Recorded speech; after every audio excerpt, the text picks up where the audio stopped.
Okay, I'm excited, to say the least. This is a film franchise that I feel is grossly underrated. Lost amongst the shuffle of the other animated films that have come out. Yeah, that's fair. And I think this is one of my favorite franchises of all time right now because of just how awesome it is. I mean, it's got Vikings and dragons. I mean, come on, dude. It's got a world, like a whole world full of dragons and full of mystery and all this, and I'm just. But you've forgotten the most important thing that it has. What? Craig Ferguson. Well, you're not wrong about that. There you go. Of course. Well, Craig Ferguson, of course, yeah, he as Glauber, he's always going to be up there in terms of one of my favorite comedic relief characters. But the fact that you have all of these great characters, you have Hiccup, you have Astrid, you have Fish Legs, you've got Rough Nut, Tough Nut, Snot Loud. I forgot that one of the characters was just named Fish Legs. Yeah, Yep. and he's the biggest boy. All right. Yep. He is the thick boy. So and you also have you had Gerard Butler as Stoic. And you also have Kate Blanchett as Valka, and I'm interested to see how they're going to end this because apparently this is going to be the final film, and I'm excited, but I'm also sad. I'm excited because we're getting another How to Train Your Dragon, but also I'm sad because this is probably going to be the last that we get because if this doesn't make any money, then DreamWorks is going to lose interest in doing it, and DreamWorks has done a great job with the animation, especially.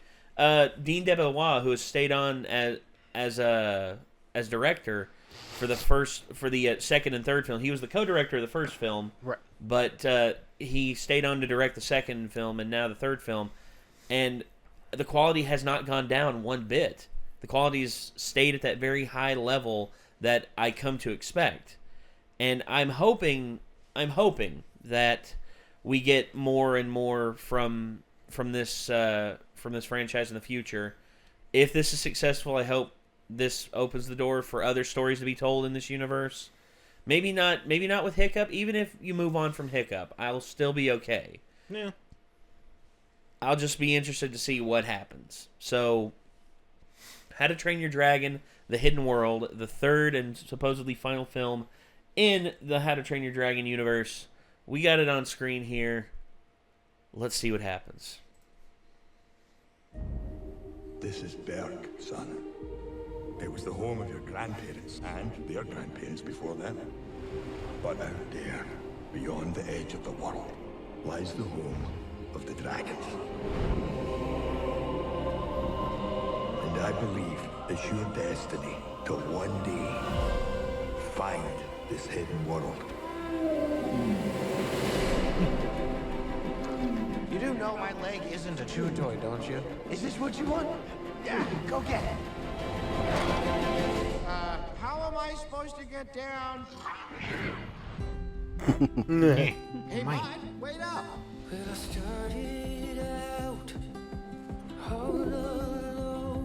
Life here. He's not the only one.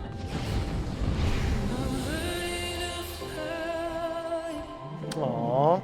Another night fury. Right? A light fury. Yeah, yours is better, probably.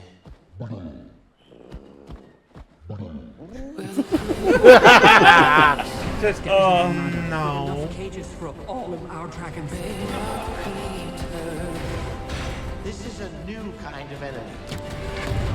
We need to find the hidden world. I will destroy everything you love. Toothless, no!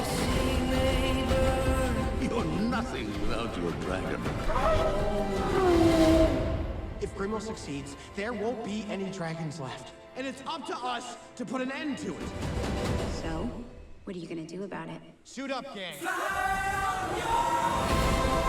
One Yes. shot at this. Wingsuits. Baby Oh, to a yes. battle. I couldn't find All right.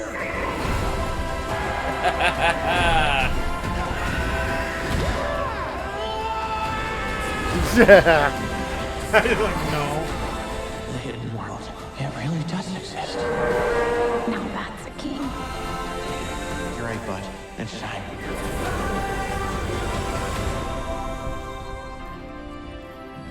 Look who it is!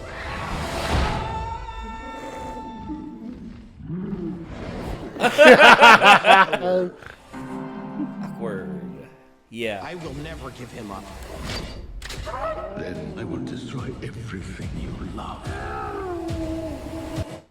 So, yeah, we're getting Who more. was that?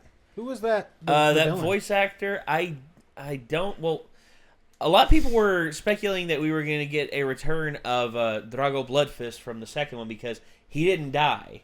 He didn't die. He instead was pretty much like all of his power was stripped away over the dragons when Toothless stepped up and became the alpha of that coven of dragons. Mm-hmm.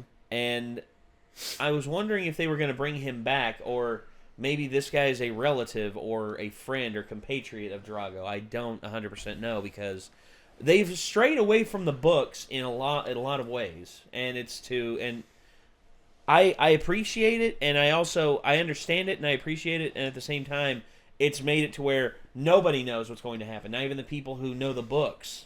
Right. And I know that pisses some people off who love the books and everything, but There were books. yeah, Yeah. by Crescenda Cowell, and they are actually very entertaining kids books, and they deal with a lot of really nice stuff. So- and I'd like to see them go back and do a more. Go ahead. Rewind to 203 203. and Okay. pause it. Yeah. So I thought I saw something. I think I'm right. It really does. Pause. Yeah. Look, There's another. there's a Light baby Fury. one. Yeah, more Light Furies. Okay. And there's also another. Wait, is Alpha. that the? Wait, that's the alpha that dropped that. The hidden world. It really. Yeah, that's the alpha that Drago had in the second one. That's the alpha because in the second film, Toothless destroyed its tusk. Wow. Yep. Okay, so and there's more more Light Furies. That's gonna be interesting. Either that or they have a baby. Huh? Either that or they make a baby one. Yeah. Very well could possibly be. Yeah. Possibly. I mean, there's a lot here. You're right, bud. It's time. Yeah, I'm excited. I am very excited. I can't wait to see what happens. Yeah, it looks good. I am very hotly anticipating this film, and it comes out in February, which a lot of people, I'm sad to say, is a graveyard month for some films. Yeah. Like the other two films were released, I believe, closer to summer or in like high animated. Like the animated films usually come out near the end of the year. Right. And this is coming out after the new year, like right after. I know February, a lot of people say, is a good month now because Deadpool kind of broke the mold with that. Yeah, kind of broke the cycle of lower films coming out in that month. I don't know about other people, but at least around here and definitely further north it applies. But it's like, we could go see that, but it's real fucking cold outside.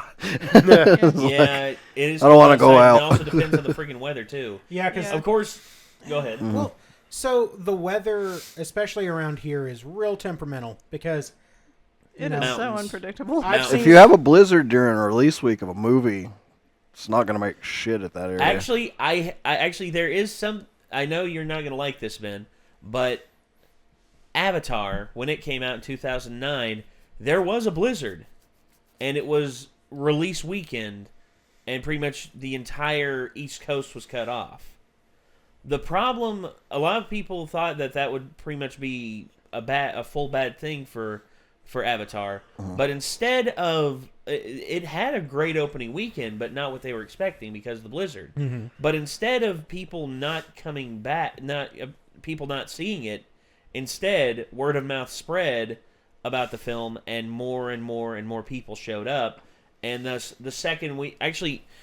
If you'll They put humor so me, much. if you'll humor me for just a bit. They put so much emphasis on opening weekend has to be good for a movie to do well. yeah, And I'm like, do you not realize that tons of people exist like me that will not go see a movie on opening weekend because I don't like crowds of people? Exactly. Thank Like, you. I wait until I don't have to be in a crowded-ass theater to see the movie. Yeah, Yeah, okay. that And ain't you're weird. still going to get my There's- money, it's just going to take me a few extra So, days. Avatar, made a shit ton of money. It had a meager opening weekend for a film of that scale of $77 million. But then you look at it weekend after weekend, the numbers barely go down.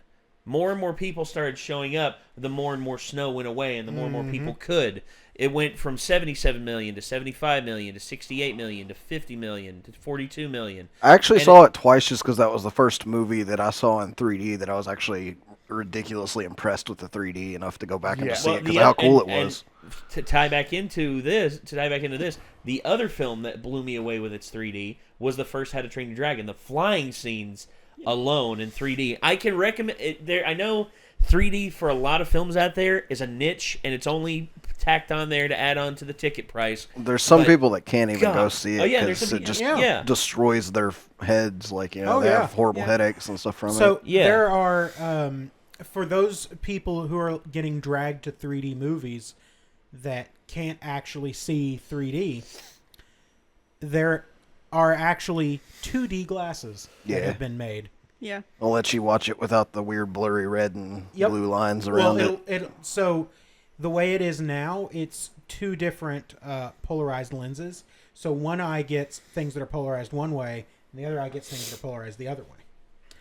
And so what it does is both lenses are just polarized the same way. So then you only see one of them, which means you get 2D. Yeah.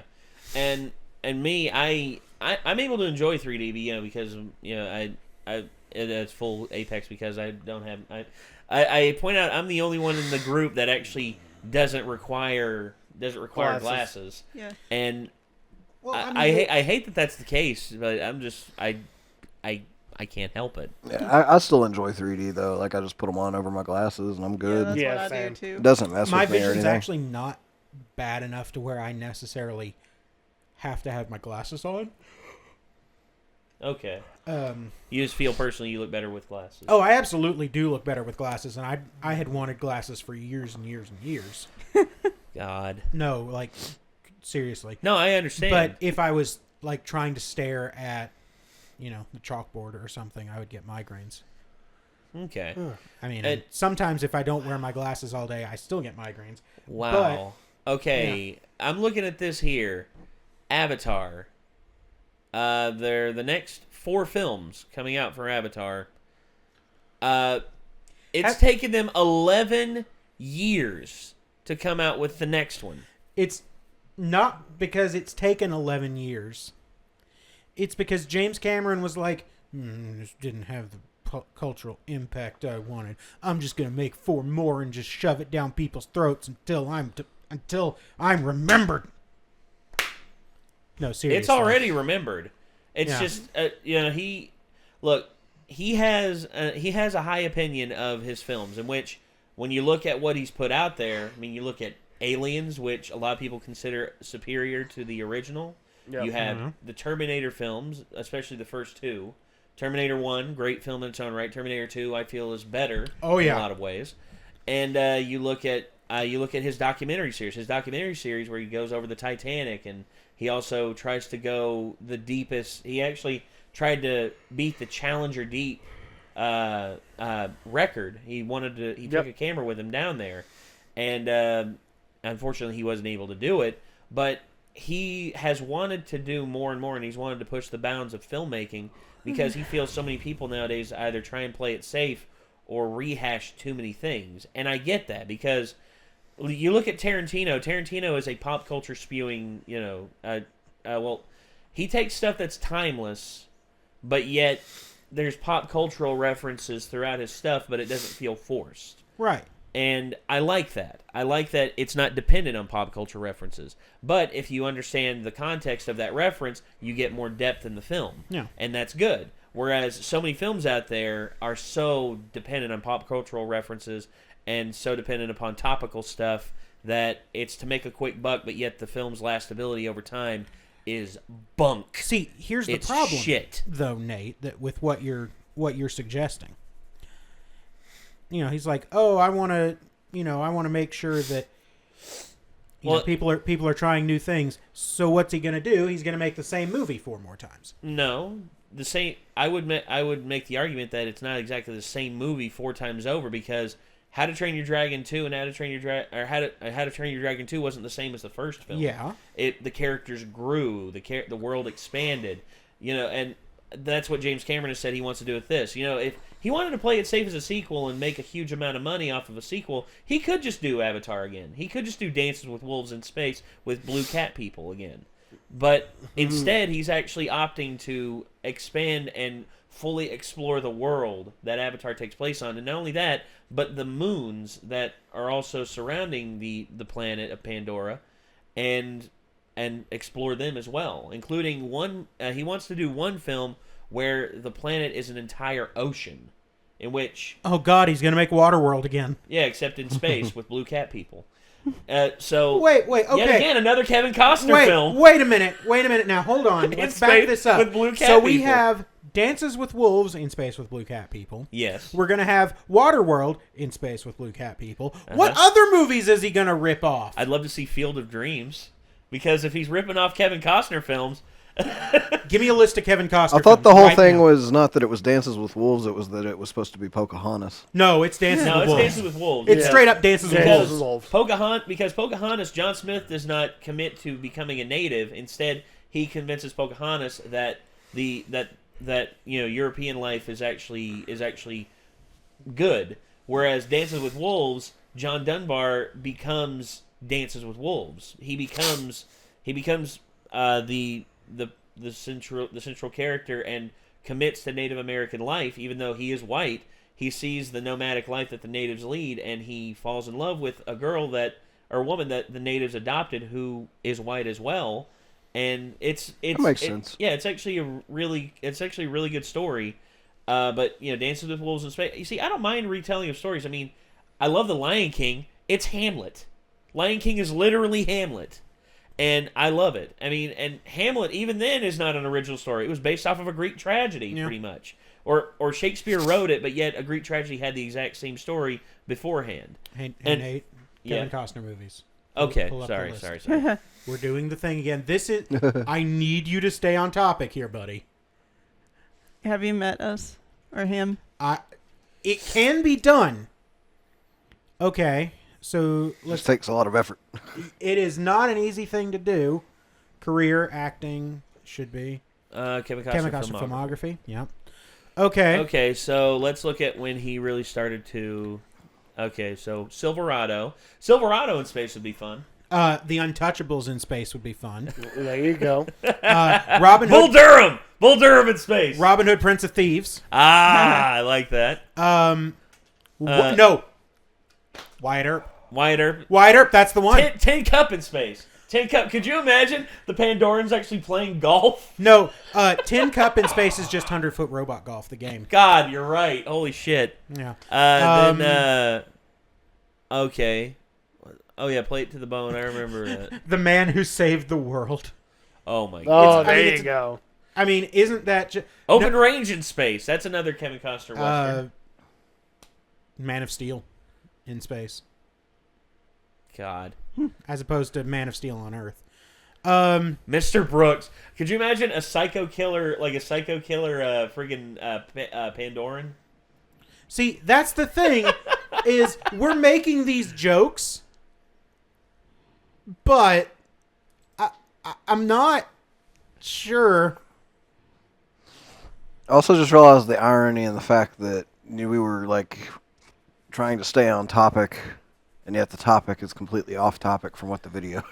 Yeah.